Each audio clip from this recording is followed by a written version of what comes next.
ওরে বাবা, ওরে বাবা রে, মরে গেলাম রে।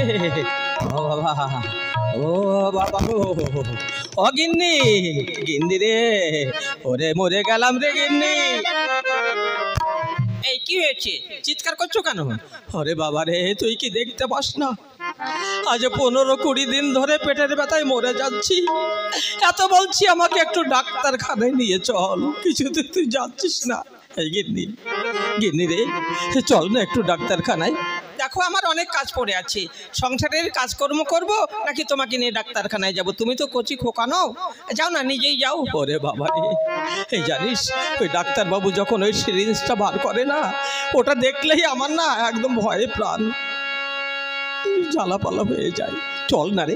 আমি আজকে যেতে পারবো না, তুমি একা একা যাও। এই আমি চললাম, অনেক কাজ পড়ে আছে। এই আমি চল। এই গিন্নি, গিন্নি শোন। হায় হায় রে, চলে গেল। কি বলবো, এই হচ্ছে আমার ঘরের গিন্নি। আমি মরে যাই তাতে কোনো দুঃখ নাই।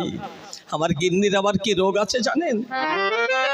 রান্না যদি ওদিকে পুড়েও যায় সেদিকে লক্ষ্য নেই, টিভি ওনাকে দেখতেই হবে।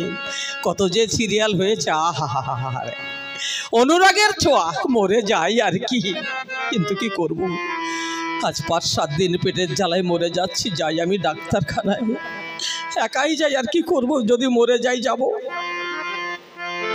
পেটের ব্যথায় কাচি লুটোপুটি, আমায় সারিয়ে দাও, সারিয়ে দাও, দাও দাও দাও। পেটের ব্যথায় কাচি লুটোপুটি, আমায় সারিয়ে দাও, সারিয়ে দাও, দাও দাও দাও। ও বাবা কি যন্ত্রণা, আমি আর বাঁচব না। পেটের ব্যথায় কাচি লুটোপুটি, আমায় সারিয়ে দাও, সারিয়ে দাও, দাও দাও।